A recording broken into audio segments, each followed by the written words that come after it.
이번에 U7 같은 경우에 명확한 타겟이 페라리가 아니고 테슬라의 모델 Y거든요. 테슬라 같은 경우는 세계적으로 볼 땐 중국에서 많이 팔린다고는 하지만 중국 국내에서는 다른 걸로 돌파를 해야 되겠죠. 근데 중국에서는 FSD도 지금 안 되는 상황이니까 FSD는 비전만 보는 거지 않습니까? 화웨이 같은 경우는 다 쓰거든요. 라이다, 레이저, 그다음에 비전 여러 가지 센서까지 다 쓰기 때문에 길게 봤을 때 이제 어디서 더 안정적으로 구현을 할 수 있느냐는 문제는 열어놓고 봐야 될 것 같아요.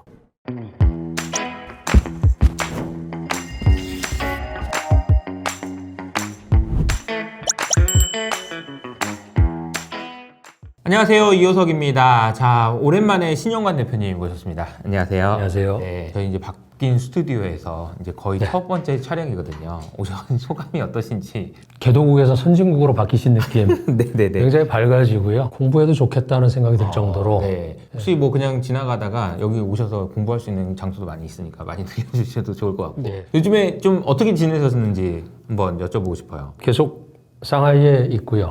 최근에는 중국 쪽에 여러분이 많이 관심 가지고 계신 그런 회사들, 기업 탐방 많이 다니고 있어요. 네. 특히 이제 공전의 히트를 치고 있는 샤오미라든가 아. 로봇 회사들 이런 쪽으로 옛날에 봤던 회사들이 뭐 전통 쪽이 많았다 그러면 최근에는 좀 테크 쪽, 신기술 쪽 이런 쪽을 좀 보고 다니죠. 제가 보는 것 자체도 아마 그만큼 중국이 그쪽으로 변해가고 있기 때문이 아닐까 생각을 합니다. 예, 네. 기차 타고 다니면서 계속 보고 다닙니다. 이런 부분들도 뒤에 여쭤보겠지만 중국의 근본적인 변화는 이거라고 저도 생각을 하는데 아직도 이제 국내에서의 중국을 바라봤을 때 첫 번째 질문은 야, 시진핑 실각되면서 이런 질문이에요. 그러니까 어쩔 수 없이 그 질문을 먼저 좀 드리고 싶습니다. 저도 아직 이런 내용들을 다루진 않았지만 그 좀 약간 자극적인 그런 컨텐츠를 다루는 많은 유튜브에서 나오는 얘기들은 실각했다던데? 뭐 이런 얘기. 외신에서도 다뤘다던데? 뭐 이런 이야기들이 좀 많이 있어요. 근데 제 느낌에는 솔직히 실각을 했다라기보다는 어떻게 실각 안 하니? 아직도 안 망했니? 뭐 이런 느낌인 것 같다라는 생각이 드는데 어떻게 좀 이 문제를 봐야 될까요? 중국 국내는 그런 소스가 전혀 없고요. 저 역시도 그런 쪽의 소스는 전혀 없죠. 아하.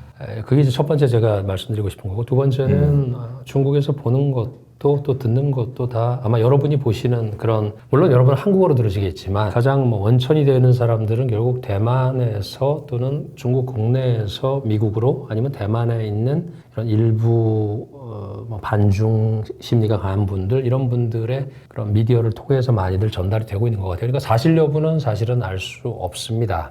그런데 과거보다 조금 결이 다른 모습들은 보이고 있다. 그런 것이 좀 실각이냐 아니면 정말로 급진적인 그런 어떤 정권의 뭐 교체냐 변화냐, 그 두 가지 시각으로 나눠놓고 본다 그러면 저는 아닌 것 같고요. 그건 이제 공산당의 의사결정 구조 자체도 그렇고 결국은 그들끼리 밀실에서 뭔가를 결정하는 그런 과정이 있을 수는 있겠지만 우리가 작년 연말에 봤던 그런 어떤 급진적인 형태의 예측 불가한 형태로 뭔가 진행이 될 것 같지는 않아요. 그런 미디어들의 자극적인 멘트 내지 묘사 이런 부분은 다른 이유가 있겠죠. 왜 그래야 되는지.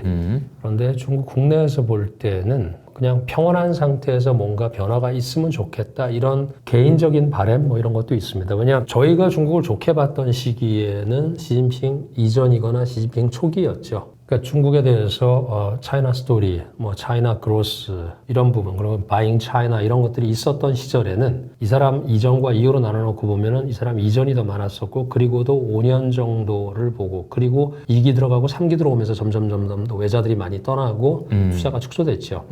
중국에 대한 투자도 그렇고 관심도 그렇고 관심은 네거티브한 쪽으로 바뀌었고 투자는 빼는 쪽으로 많이 바뀌었죠. 자, 그렇게 보면 만약에 레짐 체인지가 있다 그러면 근데 그 레짐이라는 게 우리가 볼 때는 뭐 좌에서 우로 우에서 좌로 이게 아니라 중국 공산당 내에서 일어나는 거잖아요. 그러면 네네네. 어찌 보면 시진핑이라는 한 사람의 캐릭터가 가져왔던 네거티브한 변화가 없어질 경우에 그럼 우리한테 어떤 영향을 줄 거냐는 시각으로 보시는 게 맞을 것 같아요. 우선은 그러면 제가 이제 질문을 일단 시진핑이 실각설을 사람들이 의심할 만한 어떤 징후들이나 이런 게 좀 실제로 있나요? 그 징후가 외국 매체에서 얘기하는 것이었고 국방일보인가 그래요.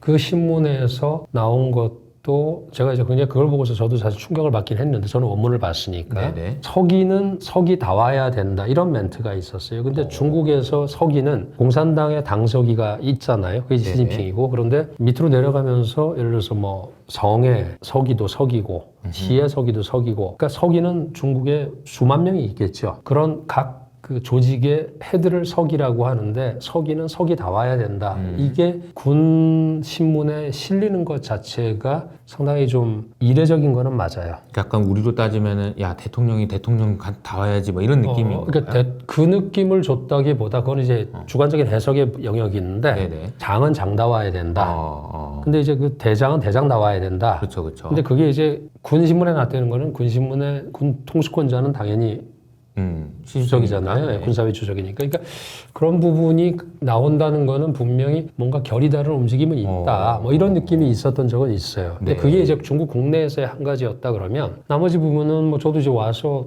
보니까 뭐 정치국 회의 하는데 우리가 저희 논란이 되고 있는 장여울샤라고 하는 국방위의 부주석도 앉아서 받아 적는 거를 보여주는 그런 걸 보면서 이제 두 가지가 좀 이렇게 충돌하는 거죠. 해석을 어떻게 해야 되느냐. 누구는 좋게 보고 누구는 나쁘게 보는 투자에서도 그런 게 있듯이 일부에서는 이것만 보는 사람은 이것만 보는 거고 일부는 이것만 보여주고 싶은 거고 두 가지가 절대 불가능한 거냐? 저는 또 그것도 아닌 것 같아요. 그러니까 그걸 아까 말씀드린 대로 서기는 서기다 와야 된다는 그 말이 시진핑이 얘기를 해서 야 애들 좀 정신교육 좀 해 이렇게 했을 수도 있는 거 아니겠습니까? 그렇죠. 그러니까 그걸 확대 해석을 하냐 축소 해석을 하냐의 문제인데 저는 그걸 객관적으로 본다 그러면 뭐 그것도 하나의 당내 민주화라 그래야 되나요? 그런 진행이 있다 그러면 좋은 일인데 시진핑 입장에서 최악의 상황에서 본인이 지금 가지고 있는 권한보다 일부를 빼앗긴다라고 했을 때 그럼 우리는 어떻게 볼 거냐 그 문제에 대해서 냉정하게 봐야 된다는 겁니다. 저는 그게 훨씬 더 우리가 중국을 볼 때 지금까지 좌측으로 간다 이 느낌 때문에 민영 기업들도 힘이 들었었고 중국에 그리고 우리가 투자할 때도 조금 더 고려할 사항이 많았고 마윈도 없어졌다고 한 게 그런 거 아니겠습니까? 맞아요. 근데 그게 이번 1월, 2월 달에 있었던 민영기업과 좌담회를 통해서 조금 생각이 바뀌는구나 이런 느낌이 있었죠. 시진핑도. 근데 그 과정에서 만약에 진짜로 그 뉴스가 얘기하는 것처럼 군대 내외 지위를 일부 상실을 했기 때문에 힘이 빠졌다 그러면 시진핑을 대체할 사람이 있느냐. 소위 말하는 독재스러운 그런 상황에서 그 사람을 완전 대체할 사람이 없다는 거는 좋은 일인 것 같아요. 여러 사람의 집단지도 체제로 변한다고 하는 것은 제가 이해하는 중국의 집단지도 체제 이퀄 전문가 시스템이거든요. 당내에서 전문가들이 밑에 전문가들을 자기 사람을 써가면서 자기 분야를 가지고 잘 만들어 가서 그리고 이제 위로 올라가는 그런 시스템이기 때문에 KPI나 뭐 뷰티 컨테스트가 그렇게 진행이 되거든요. 우리가 제일 비평을 했던 것도 시진핑의 비서여나 마찬가지였던 리창이라는 사람이 상해 당서기 하다가 지금 총리를 하고 있잖아요. 그럼 그 사람이 물론 행정가 출신이긴 하지만 시진핑의 영향하에서 컸기 때문에 완전 부정은 할 수 없지만 상대적으로 경제부총리를 할 정도의 백그라운드를 가지고 있느냐라는 거에 대해서 우리가 의심이 많았지 않습니까? 그런 일이 발생을 안 한다는 거죠. 그러면 중국에 유리할까 불리할까 아니면 우리가 중국을 보거나 투자를 할 때 사업을 할 때 유리할까 불리할까 이렇게 봐야 되는데 지금 온통 시각은 시진핑 이퀄 공산당 이퀄 중국 이렇게 보는 거예요. 제가 판단할 때는 그것은 그 사람이 그립이 세기 때문에 그랬지만 그립이 약해진다는 거에 대해서 좋게 볼 면도 있다. 오히려 기대를 한다기보다 이게 사실이라면 이게 아니라 그러면 아닌데 지금처럼 조금 변해가는 힘이 빠지는 자연의 섭리 아니겠습니까? 나이가 들면서. 그런데 전문가들이 들어온다? 이 부분에 대해서는 다른 시각으로 좀 봐주시면 좋겠다. 더 냉정하게. 흔히 이제 공산당에 대해서 네. 잘 이해를 못하는 부분도 좀 있는 것 같고 네. 그래서 아마 좀 오해나 이런 게 있는 것 같은데 제가 그러면 조금 더 그냥 잘 모르는 입장에서 질문을 드려보면 북한이랑은 어떻게 다른 거예요? 북한의 김정은에 대한 이런 뉴스가 나왔을 때랑 지금 중국의 시진핑에서 이런 얘기가 나왔을 때가 다른 거라는 얘기를 해주시는 것 같은데 네. 왜 다른 거고 어떻게 다른지 우리가 이제 잘 모르는 입장에서 이제 질문 드리면 제가 뭐 정치학자도 아니고 네네. 그리고 북한 전문가도 아니기 때문에 그냥 제가 볼 때는 지금 대표님 말씀하신 그 부분이 우리는 북중 동일 그러니까 약간 공산당이 비슷한 거 아닌가 뭐 이런 느낌으로만 보는 것 같아요. 동일하지 않다는 걸 다 아실 네, 거예요. 그 결과값은 다 나와 있죠. 지금 맞아요. 중국이 78년에 열고 나서 있었던 지난 45, 6년간의 변화. 그것이 모든 걸 저는 설명해 준다고 봅니다. 그러니까 그거를 끌어왔던 게 중국 공산당이라 그러면 그들의 집권이나 행정 능력이라든가 경제에 미치는 그런 영향력이라든가 이런 걸 인정을 해줘야 된다고 봐요. 체제가 다르기 때문에 또는 사상이 다르기 때문에 이념이 다르기 때문에 북한과 동일시하는 것 자체가 제가 볼 때는 미국과 중국을 동일시하는 것보다 더 큰 차이가 있다고 봐요. 그들의 어떤 경제 운영 능력이라든가 이런 게 다를 뿐이지 첫째가 김정은이가 있는 것 자체도 아버지, 할아버지가 있었기 때문 아닙니까? 그러니까요. 세습이잖아요. 예, 근데 시진핑 쪽은 자기 아버지가 있었긴 하지만 아버지도 그렇고 자기도 그렇고 상당한 핍박을 받고 하방을 했다. 시골로 쫓겨났다가 거기서부터 한 땀 한 땀 한 땀 만들어서 올라온 사람이란 말이죠. 그럼 그렇게 보시죠. 중국의 최고의 엘리트 집단은 공산당 맞잖아요. 그건 이제 상식이니까. 그러면 9,400만의 공산당 중에서 그들이 뽑아서 올라간 사람입니다. 그 출신은 아버지가 끌어준 사람이 아니고 아버지는 숙청됐었던 사람이고 그렇지만 기회를 균등하게 줬고 결국은 뭐냐면 연좌제가 없다는 얘기예요. 그게 다른 거 아닙니까? 저쪽은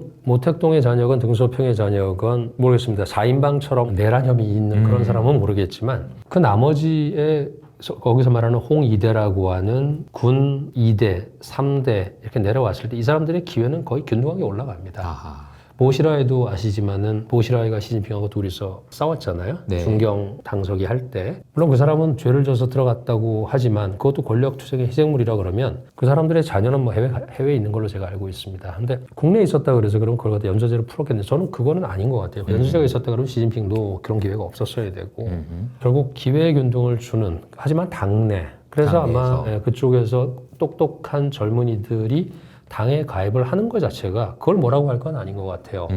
왜냐면 8개의 민주당파가 있고 유일 뭐 집권당인 공산당이 있습니다. 근데 제 주변에 8개 민주당파의 구산학사라고 하는 데에 상해 당 조직을 관리하는 사람도 제 친구거든요. 그리고 제가 있었던 회사에 사회이사를 했었던 친구도 그 친구인데 그런 친구들하고 얘기하면 비판적인 시각으로 공산당을 얘기를 많이 합니다. 오픈해서 안 한다는 게 제가 볼 때는 굉장히 이상한 거였죠. 우리는 막 오픈해서 막 유튜브에도 그쵸, 나가고 그쵸. 방송에서도 얘기하잖아요. 맞아요. 근데 그들은 다른 루트를 통해서 그런 부분을 위로 이제 또는 중앙으로 아마 보내는 것 같아요, 의견을. 네. 채택이 되거나 말거나. 그럼 8개 민주당파 쪽에서도 보면 나름대로 의사개진도 하는데 이들은 뭐 이제 집권할 수 없는 당이라고 헌법에 정해져 있으니까 그래서 다수당이라는 명목은 가지고 있습니다. 이게 이제 눈 가리고 아웅하는 거니까 우리가 볼 때는 마음에 안 드는데 다 떠나서 공산당 내에서는 더 치열한 뭐 그런 경쟁이 있다고 보면 거기서 올라간 사람들의 의사결정이 오류를 범할 가능성보다는 지금까지 발전 경로를 보면 꽤 맞았던 적이 많았었기 때문에 하지만 그들의 본질은 변하지 않죠. 공산당이라는 거, 일당 독재라는 거. 그거는 뭐 헌법에도 나와 있는 얘기니까 아마 북한하고 동일시하는 것 자체는 우리의 시각이 왜냐하면 중국이 북한을 도와서 우리 38선을 넘어왔나요? 뭐 하여튼 이게 밀어냈죠. 우리가 이제 그 통일을 못하게끔 그런 이미지가 투영되어 있는 거 그건 분명히 맞죠. 맞아요. 맞죠. 네. 그 역사적인 사실이 변하는 건 아닐 텐데 하지만 지금 북한하고 중국과의 관계가 한국하고 중국과의 관계보다 좋지 않아요. 경제적으로. 하지만 끝에 가서는 어떻게 될지 몰라도 경제적으로나 교류하는 거나 보면 중국 국민들의 감정도 북한에 대한 거는 그냥 무조건 무시하는 감정 같은 것 같아요. 그러니까 못 사는 뭐 친척 이런 느낌? 네. 우리에 대해서는 여러 가지 양가 감정이 있죠. 그래서 아니 뭐 북한 얘기를 드린 이유가 이제 어쨌든 그 중국에서 만약에 시진핑의 힘이 좀 줄어들었을 때 어떻게 될지를 상상해 보자. 그럴 수도 있고 아닌 그럴 수도 있으니까 오히려 더 강화될 수도 있는 거지만 만약에 이렇게 됐을 때 공산당 내에서의 어떤 권력 이동이 있는 거잖아요. 어쨌든 한 곳에 집중되는 게 이제 풀어지는 그런 그렇죠. 형태가 될 테고 그렇죠. 그런 과정이 소음 없이 둔탁하지 않게 이렇게 잘 진행될 수도 있다라는 그 기대를 해볼 수도 있다는 거죠. 네, 저는 그렇게 판단을 하고 있습니다. 왜냐하면 지금 한번 거꾸로 생각해 보시죠. 이렇게 많은 노이즈가 국외에서 있고 국외에서 있어요. 네, 우리 한국의 미디어는 특히나 이제 많이 얘기를 할 텐데 그것도 네. 이제 2차 가공, 3차 가공된 그렇죠. 정보겠지만 결국 1차 소스는 분명히 미국 쪽에 영어로 리포트되고 있는 그런 분들이겠죠. 월스트리트저널, 로이터나 이런 쪽에서 그럼 그런 정보들이 중국의 정보기관이나 중국의 지금 현재 집권 시진핑의 사람들이 모르겠느냐 알고 있겠죠. 그런 상황에서도 거기에 뉴스가 되는 장영사라고 하는 군사의 부주석과 그 나머지 사람들이 그대로 그냥 평온하게 회의를 한다. 이 얘기는 이런 상태로 해서 만약에 뭔가 변동이 있다고 하더라도 총칼을 들이대고 하지는 않을 것 같고요. 하룻밤에 그냥 엎어져 버리는 쿠데타 같은 일이 일어난다 그러면 모르겠는데 사전에 예고하는 쿠데타가 있을 수 있겠습니까? 그렇게 보면 우당탕탕하는 정도가 우리가 지금 기대하거나 예측하는 것보다는 훨씬 작을 거다.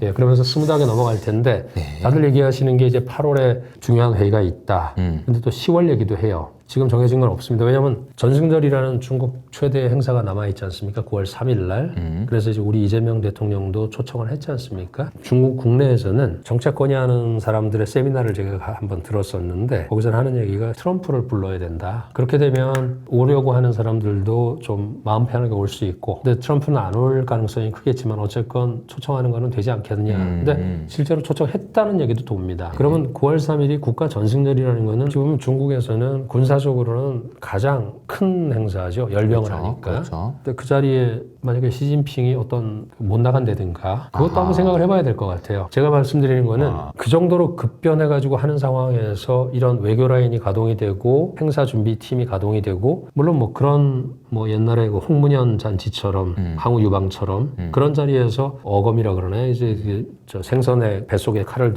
집어넣어가지고 나중에 척결을 하려고 했던 그런 얘기도 있지만 고사성어에 그런 자리를 통해서 구테타를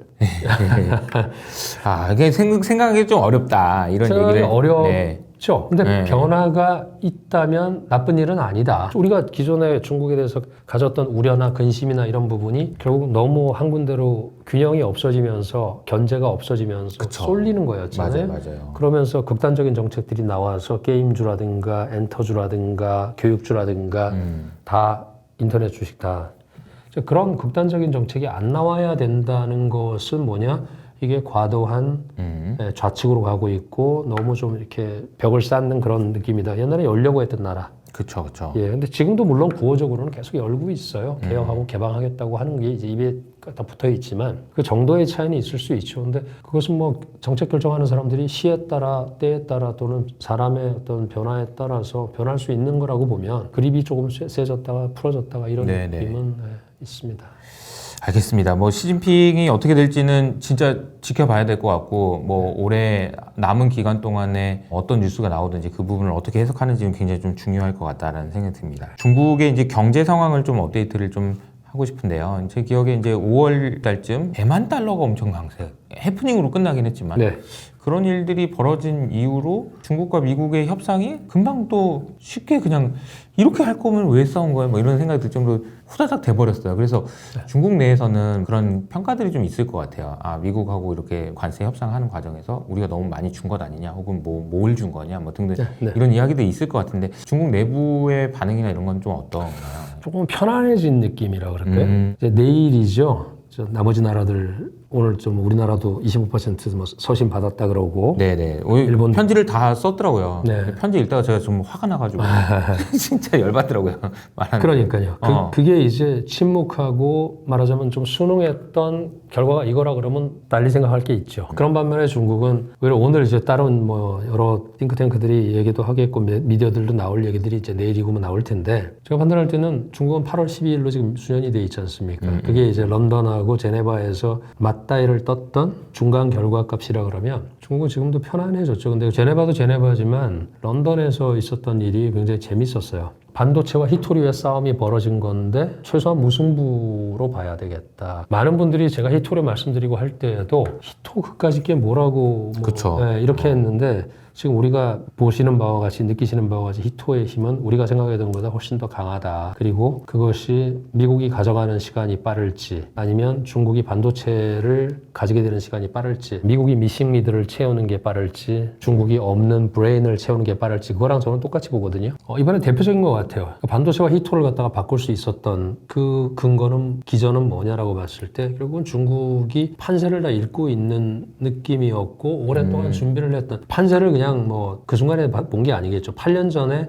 무릎을 꿇었었지 않습니까? 돈으로 해서 2천억 달러를 사주고 밀과 대두를 더 많이 사주는 말하자면 우리로 말하면 이제 농업시장을 갖다가 열면서 줬던 그런 부분인데 7, 8년 전에 있었던 그 기억이 중국에게는 굉장히 많은 교훈을 준 거죠. 근데 결국 오만한 자는 대가를 치른다고 미국은 그때 그 히토 문제는 그때도 있었거든요. 맞아요. 그거보다 훨씬 더 빨리 일본이 당했었지 않습니까? 우리 요소 뭐 파동 요소수 중국 중국은 준비를 했지만 미국은 준비를 안 하고 있었다는 게 이번 런던 협상에서도 드러났고요. 물론 그 전부터 기존 약간의 전조는 있었지만, 근데 히토라는 게 뭐 대표님 너무 잘 아시겠지만 오염물질이라서 안 한다. 제가 볼 때는 그것도 하나의 어떤 편견인 것 같아요. 중국이 2023년 이후에 히토류만 금지시킨 게 아니라 히토류 관련 기술의 해외 유출을 막고 있어요. 중국이 가지고 있는 그 히토류를 분리하고 정제하는 마지막 그 히토류를 만드는 연구자산까지 만드는 그 기술 라인업의 효율 자체는 이퀄 저는 가격이라고 보거든요. 오펙이 과거에 석유값을 조절하던 거랑 똑같은 것 같아요. 너무 비싸게 하면 이게 세일가스 같은 게 나올 것이고, 새로운 대체할 수 있는 그렇죠. 것인가, 그죠? 너무 싸게 하면은 자기들은 이제 오염을, 중국 같은 경우 히토류를 너무 싸게 팔지 말라고 지시를 한 것도 오염물질이기 때문에 적정 값을 받아야 된다. 배출값으로 내서는 안 된다. 이런 거였는데 적절한 가격 레인지를 가지고 너무 비싸지도 말고 너무 싸지도 말고, 이게 지금 중국의 히토 가격 전략이에요. 그렇게 하는 건 뭐냐면 들어오는 놈이 있을 경우는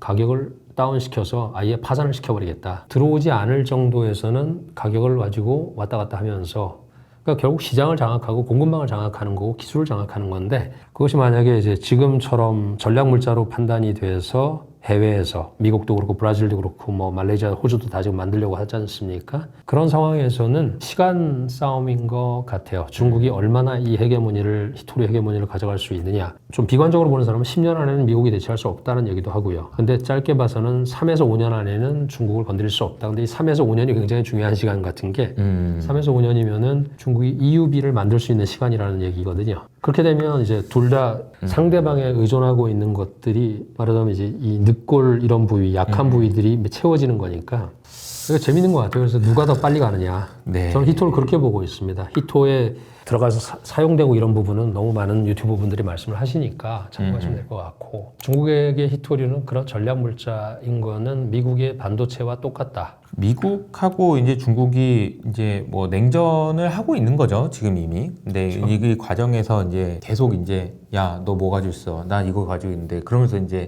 간을 보면서 이제 이렇게 되려나 저렇게 되려나 생각을 하고 있는데, 그 중에 이제 중국이 가지고 있는 가장 강력한 무기가 히토류고, 그 히토류를 극복하기 위해서 미국도 뭐 노력을 안 했겠습니까? 근데 잘 안 되는 거죠. 이게 쉽지 않은 거고요. 마찬가지로 중국은 반도체를 하고 싶은데 이제 잘 안 되고, 시간 싸움인데, 중국이 예를 들어 반도체를 EUB를 더 먼저 만든다. 그러면 진짜로 뭐 필요 없어. 우리가 다 할 거야. 너 나가도 돼. 나 아무 상관없어. 뭐 이런 이제 분위기로 갈 거고. 그렇죠. 미국도 마찬가지일 거고요. 결국은 지금 이 두 국가가 가고 있는 방향은 둘이 없어도 살 수 있는 그런 상황을 만들고 싶다라는 쪽인 것 같아요. 몇 번째 나와서 말씀드렸는지 모르겠는데, 중국이 일국양제라는 시스템에 굉장히 익숙한 나라지 않습니까? 홍콩, 마카오 이런 이제 다른 체제를 허용을 하지 않습니까? 네. 그래서 제가 보는 앞으로의 세상은 일구양제를 대비한다라고 말씀드렸어요. 일구, 지구. 그리고 하나의 지구에 두 개의 체제가 무슨 뭐 공산사회 이게 아니라 네. 미국 시스템이 있고 중국 시스템이 있고, 그럼 이제 중국 쪽에 줄을 서고 있는 나라들은 뭐 1대1로 변해 있고, 쪽에서 아프리카까지 가는 네. 쪽에 있는 지금 60몇 개 국가들이 그런 거고, 사우스 글로벌 사우스죠. 그리고 이제 미국 쪽은 기존의 레거시 쪽인 거고. 그러니까 그렇게 나눠 보면은 두 개의 기술이 섞이지 않는다는 대표적인 게 뭐 들으셨겠지만 화웨이 하모니 시스템 자체가 이제 PC까지 들어갔거든요. 그래서 휴대폰이 아니고 PC에 들어갔고, 지금은 인조인간, 휴머노이드 로봇까지도 화웨이의 LLM 모델이 들어가서 작동이 되는 게 이미 공장으로 들어가기 시작을 했어요. 그런 변화들을 보면 화웨이 기준으로 뭉치는 그런 하나의 어떤 기술 라인업들이 있고, 거기에 이제 다른 회사들, 예를 들어서 알리바바, 텐센트 뭐 여러 이제 민간 기업들도 자기 나름대로의 여러 가지 이제 기술들을 집어넣고 LLM도 여러 가지를 개발을 하고 있지 않습니까? AI 쪽에서. 근데 이쪽 것은 결국 중국 정부의 컨트롤 하에 있다고 보기 때문에 미국의 완전한 의존을 벗어나야 된다는 그런 것들이 하이테크 쪽, 자원 쪽, 무기 쪽 모든 면에서 일어나고 있다. 그래서 제가 말씀드린 일구양제 준비를 하고 있는 거 아닌가. 근데 그 디커플링, 뭐 디리스킹이라고 얘기를 하건 디커플링은 미국이 시작을 한 거니까 중국 입장에서는 명분이 있는 거죠. 40년, 30년 동안 좋았는데 그걸 찢어놓기로 한 것이 어떤 연유에서건 미국의 어떤 주도권 하에서 진행이 되고 있으니까. 그러게요. 일구양제라는 표현이 상당히 좀 흥미롭고, 이런 세상이 될 때 우리는 어떻게 또 살아야 되는지에 대한 고민들을 하게 되는 것 같습니다. 오늘 아침에 나온 뉴스 보셨겠지만 우리나라한테 25% 관세를 때렸어요. 그냥 편지 써서 그냥 보냈더라고요. 제가 미국에 대해서 우호적인 감정을 가지고 있음에도 불구하고 기분이 나쁘더라고요. 25%는 정상으로 되돌리기 위한 조건보다는 훨씬 낮은 거야. 그냥 받아들여. 혹시 너 보복하려고 생각하고 있니? 야, 그러면 그대로 건져줄 거야. 할만 해봐. 이런 이제 분위기. 그리고 이제 마지막에는 혹시라도 너 저희 브릭스하고 또 붙어 먹을 생각할 거면 그냥 10% 추가 이런 느낌. 근데 브릭스를 또 왜 갑자기 브릭스야 이러면은 거기 또 중국이 있단 말이에요. 그러니까 이런 내용들을 보면 다 미국의 그런 모든 행동들은 다 중국을 마지막에 타겟팅하고 있는 것 같아요. 그렇죠. 저도 그렇게 봅니다. 그래서 결국은 이건 싸움이 아니죠. 그러니까 미국과 나머지 나라들은 협상도 아니고 싸움도 아니고 그쵸. 예, 그냥 통보예요. 통보죠. 네. 이제 본 게임은 뭐 월드컵에서도 항상 어디랑 붙듯이 8월 12일 날 어떤 결과가 나올 건지. 근데 중국은 상대적으로 지금 현재로서는 이쪽에서 일어나고 있는 일들을 보면서 또 여러 가지 대책을 세우고 있지 않을까 생각이 들고요. 거기서 글쎄 또 유예가 된다는 얘기도 많이들 하고 있기 때문에 모르겠습니다. 또 중요한 날짜가 이제 8월 12일이 되겠네요. 그죠? 그렇죠. 알겠습니다. 그러면 이제 뭐 관세의 영향이 됐든 뭐가 됐든 중국 내부에서도 어쨌든 경기를 좀 살려내고 방향을 바꿔내기 위한 노력들을 많이 하고 있어요. 네. 중국 현재의 경제 상황은 좀 어떻게 보는 게 좋을까요? 민간에서 느끼는 거하고 정부에서 느끼는 거랑 다르기 때문에 이제 체감이 다르다는 얘기를 계속 하고 있고요. 정부에서는 곧 정치국회의가 7월 말에 있을 텐데 거기서 특별한 경기 부양책이 나올 가능성은 거의 낮다고 보는 게 지배적인 의견입니다. 상반기에 5%가 훌쩍 넘는 경제 성장을 하고 있고 했을 것이고 그것은 결국 작년부터 계속 이어져 왔던 뭐 채권을 국채를 발행을 하고 지방채를 발행을 하고 이구환신에 쓰고 그러면서 소비재 쪽에 특히 이제 가전이라든가 여러 가지 이제 품목들을 20몇 개를 더 집어넣으면서 확대를 하면서 윗목 아랫목 효과가 좀 있었다고 판단을 하고 그렇기 때문에 더 대대적인 경기 부양책이 필요가 없다라고 판단을 하는 것 같아요.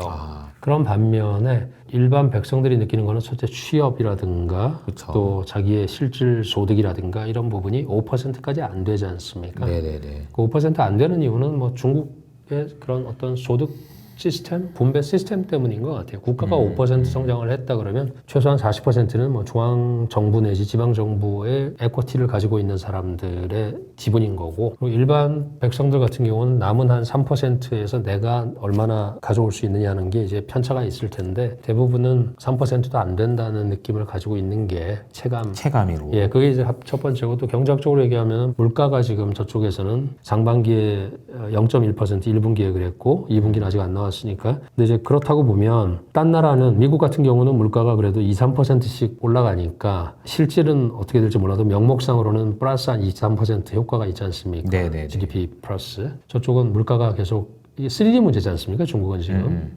디플레이션이 있고 인구 문제가 있고 부채 문제가 있고 근데 이제 디플레이션이 계속 뒷다리를 잡고 있는 내용이니까 체감은 나쁜데 정책 폭탄을 터트려 가지고서 경기를 부양할 이유는 전혀 없다. 그것이 이제 기여를 한 게 미국이죠. 미국이 수출 예를 들어서 4월 2일부터 해가지고 완전히 뭐 다 끊었으면 모르겠는데 그들의 필요에 의해서 지금 유지가 되고 있고 지난 6월 달에 그 미국으로 나갔던 컨테이너가 4월 2일 이전의 물량하고 똑같다 그러더라고요. 4월하고 5월 중간 정도까지만 좀 흔들렸지 이게 런던 뭐 제네바 협상 거치면서는 다 정상화됐기 때문에 그리고 가격은 상대적으로 조금 더 받았겠죠. 더 받았고 그렇기 때문에 지금 수출 증가율도 그렇고 옛날보다 더 좋아졌죠. 수출이 잘 되고 뭐 소비는 이구환신이라는 보조금이 지금 거의 8, 90%를 상반기에 다 썼어요. 그래서 나머지 돈을 가지고 하반기에 더 이제 국채 발행을 해서 소비 이구환신 내지는 국가 보조금을 주는 것을 얼마나 더 올릴 거냐는 논란이 이제 계속 얘기가 되고 있어요. 예, 논의가. 전체적으로 정부 쪽에서는 나쁘지 않다. 그렇기 때문에 내년에 심을 뿌릴 그 곡식은 너무 써버리지 말자, 예, 저량을 하자 이런 느낌이라는 것이 이제 지배적입니다. 디플레이션 이야기를 해주셨고 이제 중국에서 여전히 이제 CPI도 PPI도 굉장히 낮은 수준이잖아요. 근데 그 과정에서 이제 좀 인상적인 게 봤던 이벤트가 BYD에서 한 달 전인가요? 자동차 가격을 34%를 깎아버렸어요. 그래가지고 이게 일부. 뭐냐? 일부였지만 너무 이제 헤드라인 자체는 너무 충격적이었죠. 맞아요. 근데 그러고부터 한 달 좀 있을까요? 그때 이후로 나왔던 뉴스는 감산을 하겠다는 얘기가 또 나왔잖아요. 그러니까 이게 뭔가 지금 우리 국내 시장에서 투자하시는 분들도 관심이 많은 것이 철강도 그렇고 화학도 그렇고 얘네들이 더 증산해서 막 더 치킨 게임으로 가는 거를 일단 멈춤한 거 아니냐 이런 이제 해석들이 좀 나온단 말이에요. 네네. 그는 좀 어떻게 봐야 될까요? 시장의 행위이기 때문에 뭐 가격을 다운시킨다든가 감산이라든가 분명히 BYD 쪽에서는 밖에서 못 보는 뭔가를 받겠죠. 그래서 이제 그럴 필요에 의해서 뭐 22개 차량에 대해서 적게는 뭐 8, 뭐 높게는 34% 이렇게 해서 이제 할인을 했고 그것이 판매량에는 도움이 됐던 걸로 저는 그렇게 숫자를 봤었는데 그게 이제 가져온 파장이 더 컸죠. 업계 내에 반발도 있었고 치킨 게임으로 들어간다는 것 때문에 협회에서도 그렇고 정부에서도 이제 창구 지도를 해가지고 7월 1일자로 그 모든 게 다 철회가 됐죠. 나머지 업체들 따라서 가격 할인에 참가했던 그런 회사들도 7월 1일자로 전부 다 정상가로 다 돌렸어요. 네. 근데 그것은 이제 정부의 힘이라고 봐야 되는 거고 시장의 어떤 그런 판단은 아닌 것 같아요. 그렇군요. 예, 다 죽을 수도 있다라는 것 때문에 예, 좀 돌린 거는 맞는데 약간 이제 뭐 그 어떻게 치킨 게임이라고 하면 이제 뭐 치고받고 권투 싸움하고 있다가 잠깐 쉬어. 그게 이제 이런 거죠. 뭐 디플레이션이 더 심화될 수 있는 부분에서 약간 브레이크를 걸었던 것은 있는데 그게 해소됐냐? 절대 아닌 것 같고 저는 BYD의 그런 현상을 어떻게 보냐면 네네네. BYD가 전기차면서 중국의 1위 자동차 업체지 않습니까? 네네. 판매량으로 보나 그리고 이제 해외 진출로 보나 지금 거의 뭐 압도적인데 그 회사가 그렇게 나섰다는 얘기는 가장 큰 위협은 저희가 볼 때 내연차들에 대한 그 위협이 가장 클 것 같고요. 전기차를 안 사려고 했던 사람들까지도 가격 할인이 들어갔다. 그렇죠. 살 수 있다. 뭐 이렇게 본다 그러면 내연차 자동차들이 물론 뭐 지리는 잘하고 있습니다만 과연 2,000만 대, 2,200~300만 대 되는 중국의 자동차 연간 생산 플러스 캐파는 훨씬 더 되지만 판매 이런 부분에 있어서 어떻게 될까? 사람들이 기대를 갖다가 가격이 더 떨어질 거라고 했기 때문에 안 사던 사람들이 가격을 정가로 하면 살까? 그것도 사실 의심스러워요. 좀 더 숫자를 봐야 될 것 같고 하나 확실한 거는 BYD 자체는 약간 좀 이제 하방해서 안정화되는 그런 모습을 보이긴 하는 것 같은데 주가 자체가 제가 판단할 때는 BYD가 지금 하는 여러 가지 전략적인 시도들이 미래 사업을 키우는 데 있어서는 상당히 잘하는 회사 같아요. 해외 진출이라든가 그들이 이제 지금 R&D에 투자하는 돈이 뭐 압도적이지 않습니까? 거의 뭐 매출액의 5%가 7%를 투자를 하는 회사니까. 그러니까 현대보다 거의 2배 되는 R&D에 투자를 하는 그런 회사고 배터리가 됐건 전기차가 됐건 그 회사가 가격선을 벌려야 됐던 거는 시장을 갖다 좀 정리를 하려고 했던 것이 뭐 어떤 의도가 있지 않았을까라는 생각도 있는데 한 가지가 좀 부연 설명드리고 싶은 것은 그들이 이제 찍어내고 있는 그 장기 어음이 있지 않습니까? 네, 그게 이제 문제가 됐었죠. 우리 옛날에 이제 대기업들도 어음 길게 찍어줘가지고 중소기업들 힘들다 이럴 때 이제 민주화되면서 이제 이게 바뀐 것처럼 지금 중국은 아직 그게 이제 회색지대였었어요. 이번 일을 계기로 해서 이제 밝은 지대로 나오면서 문제 해결이 어느 정도 돼서 60일의 결제로 이제 다들 돌아섰죠. 근데 과거에는 BYD는 127일, 뭐 길게 보면은 360일도 있었다고 하지만 평균적으로는 127일. 근데 이제 일부 데이터를 보면은 뭐 180일, 한 6개월도 됐다, 뭐 이렇게 얘기를 하는데 하여튼 공식적인 숫자는 127일, 한 4개월에서 5개월 사이로 제가 알고 있어요. 근데 다른 자동차 업체들은 5, 6개월도 많았었고 크기 때문에 더 두들겨 맞은 게 BYD였지 다른 회사들이 착해서 안 맞은 건 아니다.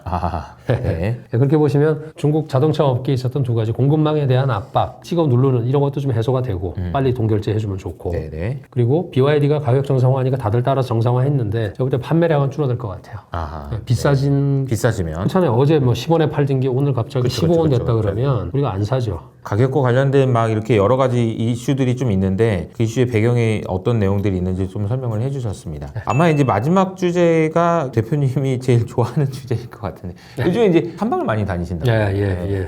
로봇이든 어쨌든 신기술. 그러니까 사실 어떻게 보면 중국을 우리가 봐야 되는 면은 처음에 이야기했던 뭐 시진핑 이야기도 있지만 앞으로 미래에 중국이라는 나라의 기업들이 가지고 있는 기술에 대한 관심을 많이 가져야 될 것 같다는 생각이 많이 들어요. 근데 그 대표적인 회사가 이제 샤오미겠죠. 샤오미 최근에 YU7이라고 있나요? U7 엄청난 인기라는 얘기가 있더라고요. 샤오미가 참 마케팅도 잘하고 그런 어떤 비즈니스에 대한 약간 감각적인 게 참 많은 그런 레이진 회장이 그런 사람인 것 같아요. 집에 가는 길에 샤오미하고 화웨이가 다 있어서 갈 때마다 올 때마다 봅니다. 보면은 그 전에 이제 버전이 수7은 스포츠카에 차여서 너무 젊은 사람들 스타일이라 그래서 저는 조금 부담스럽긴 했는데 네네네. 이번에 U7은 저도 사실 U7. 생각을 했었어요. 이 정도면은 뭐 SUV니까 모양 자체가 일단 그렇고요. 네네. 이거는 뭐 그냥 그 페라리 그냥 뺀 거니까.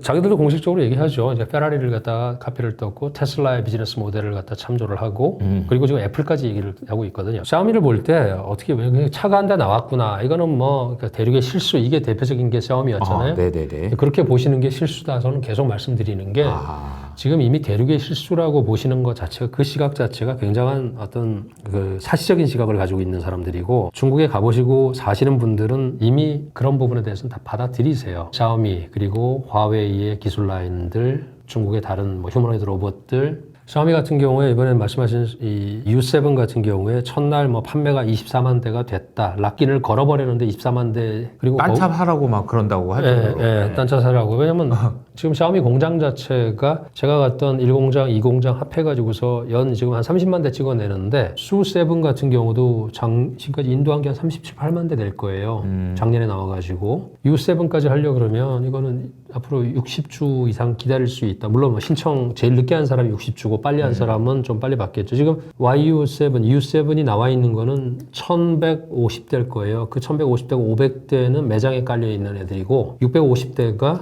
지금 테스팅 중이거든요. 여러 곳에서. 그런 애들 말고 이제 찍어내야 되기 때문에 제가 공장을 뭐 샤오미 공장을 가서 제 채널에서도 올렸지만 완전 자동화해가지고 공장 안에 사람을 제가 본 게 한 10명 안 봤어요. 산업용 로봇은 700대가 돌아가고 있는데 걔들이 쉬는 로봇이 없어요. 계속 찍어내고 있고 24시간 가동되는 이제 블랙 팩토리지 않습니까? 블랙 팩토리. 네. 네. 불 꺼놓고. 등이 없죠. 등이 없어도 되죠. 저희가 갔을 때 켜줬지만 뭐 등을 꺼도 뭐 로봇은 그대로 움직이니까. 그리고 샤시도 9,100톤짜리 프레스에서 한번 찍어내면 자동차가 용접이 800개가 필요하다고 들었어요. 근데 자기들은 100개 미만으로 한답니다. 그러니까 700개는 이미 이런 모양을 한 번에 찍어서 꺼내면 이 샤시 그리고 샤오미가 쓰는 그 배터리도 CATL의 이 밑에 기판 자체가 전부 다 배터리죠. 그래서 배터리를 갖다가 그냥 위에다 덮어 씌워버리면 되거든요. 그것을 C2C라는 걸 갖다가 최초로 이제 한 것도 샤오미고, 네. 그래서 CATL이 만든 C2C 배터리를 블레이드처럼 찍어서 막 하나하나 끼는 게 아니라 그냥 밑에 깔아놓은 걸 갖다 붙이면 되기 때문에 그런 것도 공정을 줄였고 한데도 불구하고 너무 잘 팔려가지고서 이제 뭐 아직도 50주, 60주 기다린다고 하는데 처음에 수7 나왔을 때만 해도 스포츠카라서 평균 연령이 30세였어요. 지금 이번에는 34점 몇 세로 올라갔거든요. 점점 이제 연령대를 올려가면서 브랜드 효과와 마케팅 효과를 섞어서 다음 버전이 나오더라도 성공할 텐데 지금 샤오미가 제가 놀란 게 애플을 계속 얘기를 해요. 왜냐? 애플이 10년 동안 100억 달러를 투자해서 포기를 했다. 너무 안타깝다. 그러면서 어떤 얘기 하냐면 우리는 애플 클라이언트들에게 최적화된 차를 제공할 수 있다. 그러니까 애플이 애플카를 결국 못 만든 거를 이제 이야기하는 거네요. 그걸 못 만들었는데 거기서 비난을 하거나 이런 게 아니라 애플이 못 만들었기 때문에 애플 클라이언트 고객들 입장에서는 굉장히 아쉬울 텐데 우리는 애플 고객들에게 최적화된 그러니까 자기 차와 애플 이런 디바이스를 연동하는 거에 최적화된 것을 만들겠다는 게 이미 머릿속에 있는 거예요. 그리고 2027년부터 해외 진출을 합니다. 샤오미가. 우리나라 IFC에 들어온 그런 가전 매장이 아니라 차 자체를 근데 2027년이면은 지금 이 공장을 만들고 있기 때문에 이 공장의 연산이 지금 한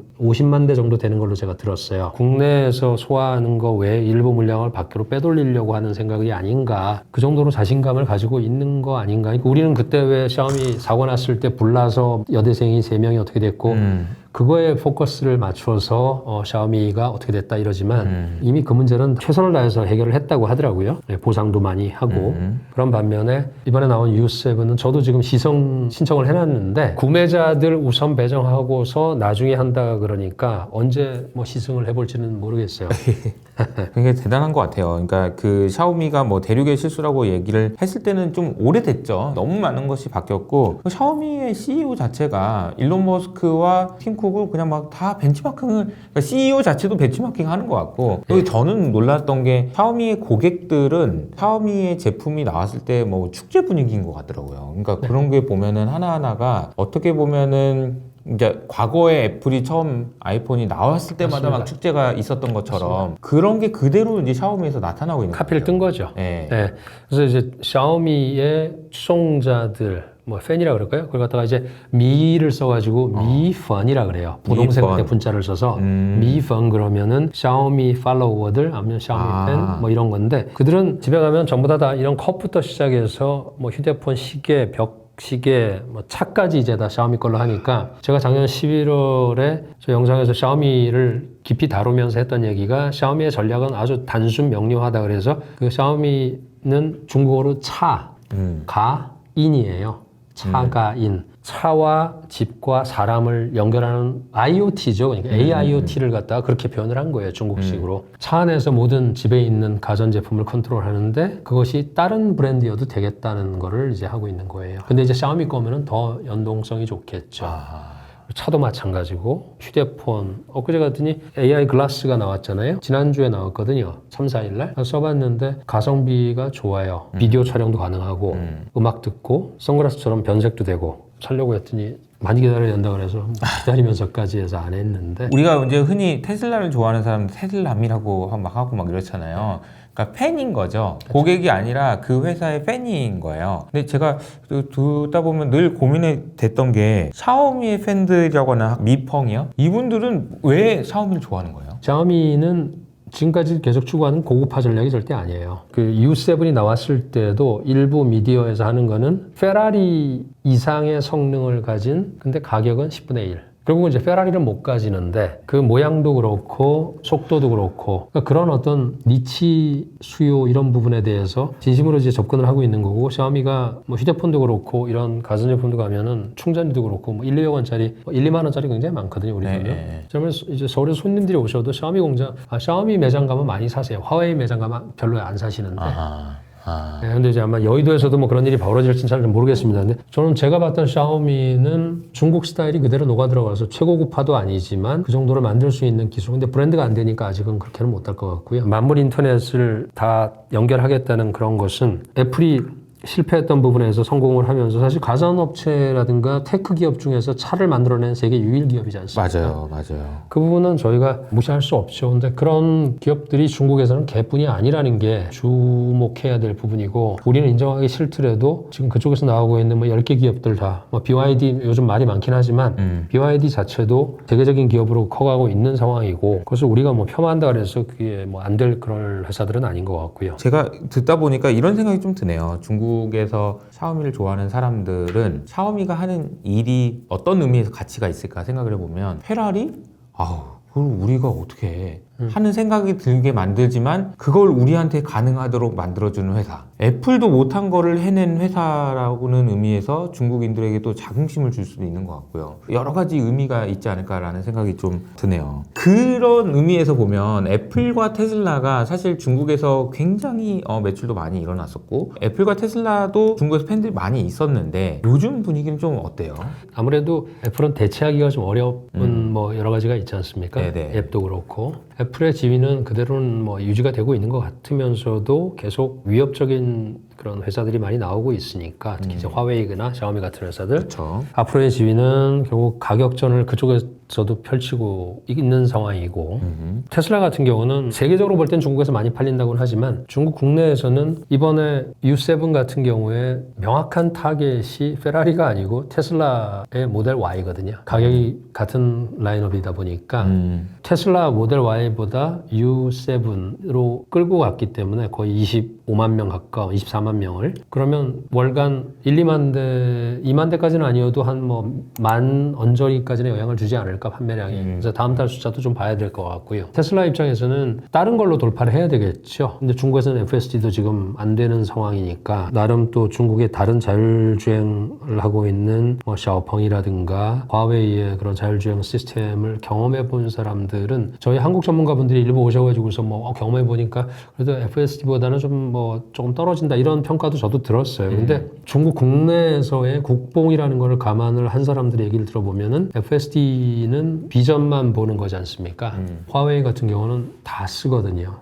라이다, 레이저, 그다음에 비전, 거기다가 뭐 여러 가지 센서까지 다 쓰기 때문에 길게 봤을 때 이제 어디서 더 안정적으로 구현을 할 수 있느냐는 문제는 저희가 좀 열어놓고 봐야 될 것 같아요. 국내에서 스테이블 코인 이슈 때문에 상당히 좀 뜨거웠어요. 작년에 막 제가 한참 얘기를 하고 그랬었는데. 그러셨죠. 중국에서도 요즘에 이제 홍콩을 통해서 뭐 스테이블 코인 얘기도 나와요. 그래서 중국은 이 분야에 대해서는 어떤 생각이 들어요? 지금 뭐 홍콩을 통해서 뭘 하겠다는 거는 이제 홍콩이 자기가 자율적으로 뭐를 결정할 수 있는 시스템이 아니지 않습니까? 네네. 지금 뭐 완전히 이제 뭐 중앙의 오더 내지는 눈치를 봐야 되는 상황일 텐데 중국이 국내에서는 여전하죠. 비트코인을 포함한 암호화폐에 대한 정책은 명확하기 때문에 아직까지는. 근데 홍콩을 통해서는 여러 가지 파일럿 테스트를 할 수 있지 않을까라는 생각은 했는데 이제 구체화되고 있는 것 같고요.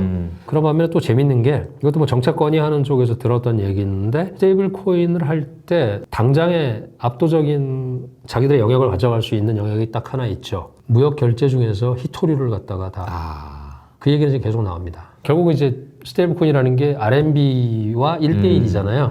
근데 거기에 하나 더 끼는 거죠. 희토류를 살 때는 무조건 석유처럼 그 정도로 이제 강력한 그러니까 과거에 이제 페트로 달러 얘기 그쵸? 나왔을 때가 그런 거랑 거죠. 네. 그러니까 이거는 정말로 이제 레어스 달러, 레어스 런민비가 되는 거죠. 그게 구체화된다 그러면 또 재밌는 모양이 될 수 있겠다. 그걸 그러네요. 뭐 쓰기 싫어도 써야 되는. 결국은 안 쓰면 안 되는 무엇인가가 있어야 된다는 얘기거든요. 그리고 그것이 그걸 얼마나 많이 가지고 있는 나라냐에 따라서 이제 국력이 결정되는 걸 거고요. 최근에 이제 로봇 회사 많이 다니신다고 하셨는데 네. 이게 이제 다니시면서 느낀 소감도 좀 말씀해 주시면 좋을 것 같아요. 제 친구들도 그렇고 중국 로봇 마라톤, 로봇 마라톤. 마라톤 격투 대회, 뭐 춤도 추고요. 춤도 추고 얼마 전에 축구 대회도 있었지 않습니까? 그걸 보는 시각에서도 제발 좀 저는 이제 좀 바꾸셨으면 좋겠어요. 우리 이호석 아카데미 보시는 분들만이라도 왜 저렇게 뒤뚱거리는 애들을 집어넣고 싸우게 하고 뛰게 하고 춤추게 하고 왜 할까? 왜 테슬라는 안 할까? 왜 안 할까요? 테슬라는 왜 보스턴 다이내믹스는 안 할까요? 제가 판단할 때는 지금 중국은 이 휴머노이드 로봇하고 응용할 수 있는 게 가까이 가고 있는 거예요. 산업용 로봇, 서비스 로봇, 휴머노이드 로봇 다 합쳐가지고 중국이 전 세계에서 55% 만들거든요. 만드는 거. 그건 공급망이 거기 있다는 거예요. 제일 싸게. 그거는 뭐 너무 다음에 시간 되면 제가 다 말씀드릴게요. 근데 이걸 어떻게 봐야 되냐. 제가 4월에 그 하프 마라톤 북경에 갔었고요. 네네네. 항주에 여러분들 뉴스에서만 보시는 유니트리라든가 딥 로보틱스라든가 샹하이에 있는 에지봇이라든가 그 산업용 로봇에 있는 도봇, 유비테크 이런 데 다 갔거든요. 가면서 제가 느낀 거는 뭐냐면 가는 회사마다 자기들의 특색을 얘기하고 자기들의 강점을 얘기합니다. 근데 제가 봤던 거는 걔들의 어떤 그런 강점, 약점을 떠나서 모든 애들이 그 방향으로 가고 있는데 이 모든 회사들이 전기차와 같은 느낌이 딱 들었어요. 다들 그냥 그렇게 가는 거예요. 가다가 쓰러지고 엎어지고 망할 수 있을지언정 뒤에는 투자자가 있고 국가 자본이 들어가 있고 근데 그 끝단에는 결국은 가정으로 들어가기 전 단계에서는 결국 사회 어디라든가 공장이라든가 들어가서 응용을 해야 될 거 아니겠습니까? 이것을 갖다가 이제 뭐 투비 마켓이라 그러면 미국이라든가 다른 나라들은 지금 2D죠. 개발자들에 머물러 있겠지만 지금 거기는 2B로 들어가 있고 2B에서 2C까지도 가 있는데 2C에서 대표적인 게 요양원이라든가 병원에는 이미 로봇이 들어가 있어요. 부축 로봇. 그다음에 간호사들이 이제 몸이 크신 불편하신 분들이나 또는 코마 상태에 있는 분들 같은 경우 또 해야 되잖아요. 그런 것을 로봇들이 다 하고 있거든요. 그게 대표적인 게 이제 상하이의 후리에라는 로봇이에요. 만 대가 나가 있어요. 단순하게 바퀴만 달려 있어가지고서 이제 이런 식인데 그럼에도 불구하고 이게 뭐라 그럽니까? 덱스트로스 핸즈가 필요가 없잖아요. 그냥 이렇게 들면 되니까. 곳곳에서 그런 시나리오가 응용이 벌어지고 있는 것은 무시하면서 걔들이 뛰는데 쓰러졌다 그래서 저거 성능이 어떻고 뭐 2시간도 안 되네. 절대 아니고요. 제발 좀 냉정하게 보셔야 됩니다. 마라톤에서 제가 가서 본 거는 계속 냉각 액체를 뿌리면서 걔가 달리게 해요. 그 중에서 한 대는 조이드라고 하는 상해에 있는 로봇 회사는 3등을 했는데 걔는 네네. 배터리 한 번도 안 달고 2시간 45분을 달렸어요.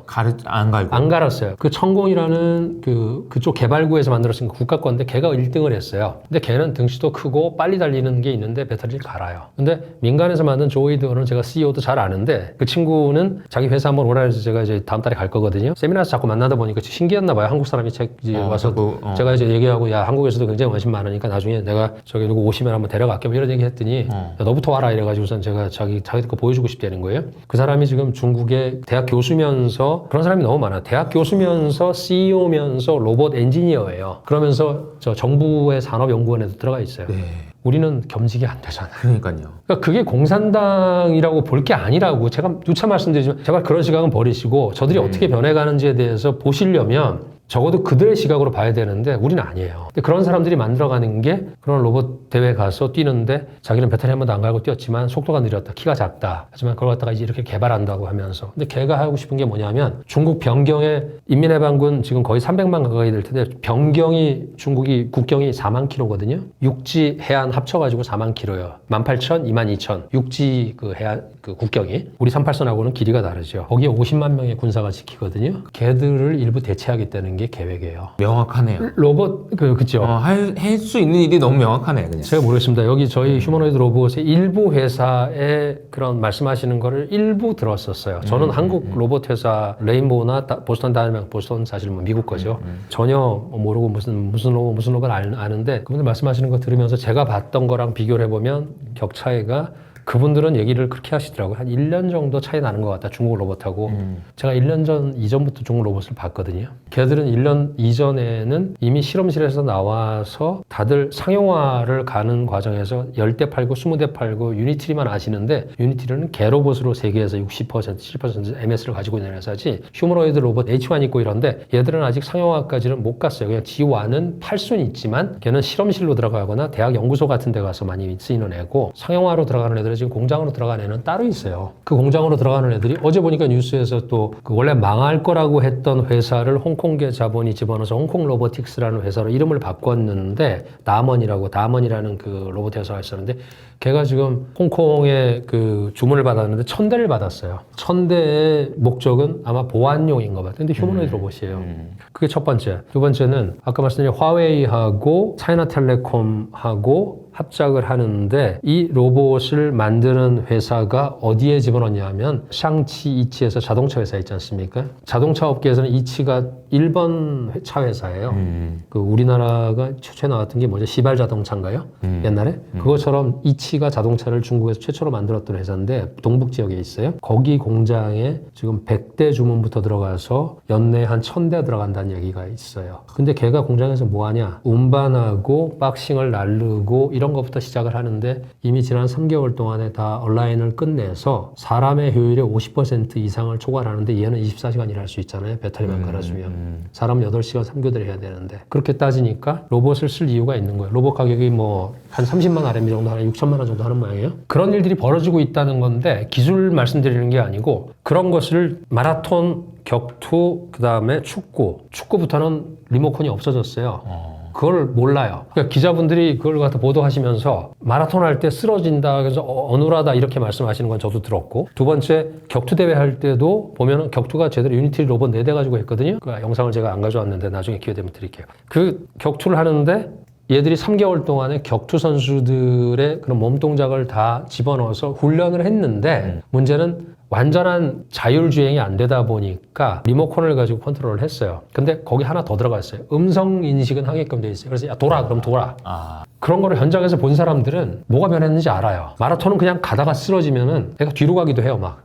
이거 리모컨 조작 못하면. 격투 대회부터 달라지더니 이번에 축구 대회는 로봇을 통일을 시켰거든요. T1이라는 그 로봇 하나를 가격이 30만 RMB, 20만 RMB짜리 한 4천만 원 안 되는데 걔로 통일을 시켰어요. 근데 거기에 집어넣는 훈련하고 그런 부분은 애들이 LLM을 갖다가 조작하고 소뇌를 조작하고 이런 부분은 각 대학 참가자들이 대학생들이 한 거거든요.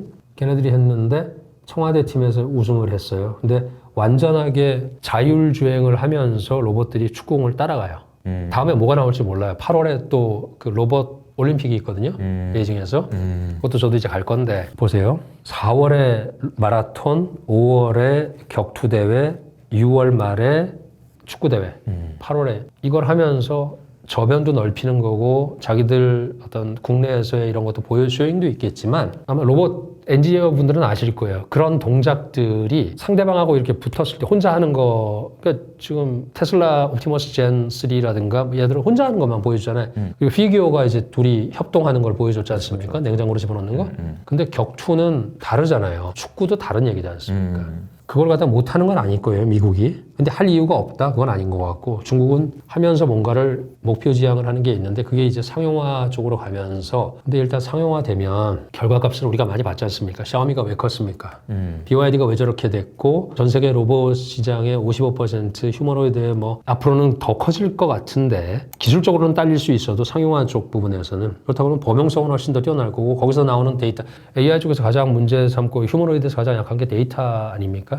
데이터를 갖다 그런 식으로 수집을 하고 있고 제가 누차 말씀드리면 상하이나 북경이나 상하이에서 시작됐는데 데이터를 국가에서 수집을 할 수 있도록 해서 로봇 훈련장에서 지금 훈련하면서 데이터를 축적을 하고 있어요. 그런 걸 눈으로 보시면 이제 좀 다르죠. 그러니까 어떻게 접근해야 될지가 다를 텐데 우리는 뭐 다양스러운 건 이제 서버린 AI 해가지고서 이제 막 얘기가 되고 있으니까 중국은 이미 응용까지 가는 영역으로 들어가 있어서 좀 냉정하게 파악을 해주시고 많이들 와서 보시면 좋겠다 그런 생각을 많이 합니다. 그 로봇 관련해서 이제 저희 국내에서 이제 연구를 하시고 실제로 만들려고 하시는 교수님 만나서 그 들은 얘기는 너무 좌절스러워가지고 중국을 보면 그냥 이걸 계속 해야 되는지가 의심이 될 정도다 이런 얘기를 하시더라고요. 그러니까 못 따라가는 거잖아요. 따라갈 수가 없고 이미 하늘 위에서 싸고 있는 거거든요. 맞아요. 여기서 지금 땅에서 이게 보면 저게 뭐야 이러고 있는 거고 그런데 하늘 위에서 더 빨리 달리고 있는 거죠. 아마 내년쯤이 되면 작년에는 이렇게 됐었는데 올해는 이거다. 그리고 내후년은 어떻게 될지 이런 걸 생각해 보면 중국에서의 그런 기술 기업들 그리고 그 기술을 만드는 그런 사람들 이런 사람들이 이제 만들어 나갈 미래가 어떻게 될 건지 이게 이제 너무 궁금하기도 하면서도 또 한편으로는 무섭기도 하면서도 뭐 그런 것 같습니다. 제가 볼 때 그런 사람들에 대한 보상을 확실히 국가라든가 사회가 주고 있는 것 같아요. 인센티브, 컴패터빌리티 이런 부분이 다 연결이 되면서 아까 말씀드렸다시피 대학 교수 하면서 CEO 하면서 그러니까요. 국가의 직도 맡고 있으면서 이런 걸 하다 보니까 사람들이 재미가 있죠. 회사 내에서 유튜브를 하고 이런 게 있으면 회사도 좋고 개인적으로도 좋고 이렇다 그러면 되는데 우리는 겸직. 안 되잖아요. 예, 국가는 더더욱 그렇고 그런 거 보면서 저쪽에서는 훨씬 더 좀 오픈마인드 뭐 시장은 안 열어도 안에서는 그런 부분이 있구나라는 생각도 하게 되고 항저우의 6마리용 말씀드렸었지만 유니트리라든가 딥 로보틱스라든가 특히 이제 딥 로보틱스 같은 경우는 그분도 교수하면서 지금 딥 로보틱스라는 거를 국가자본 받아가지고 만들어서 그 박사 석사생들의 논문을 갖다가 연구실에서 하는 걸로 다 대체를 해주고 있거든요.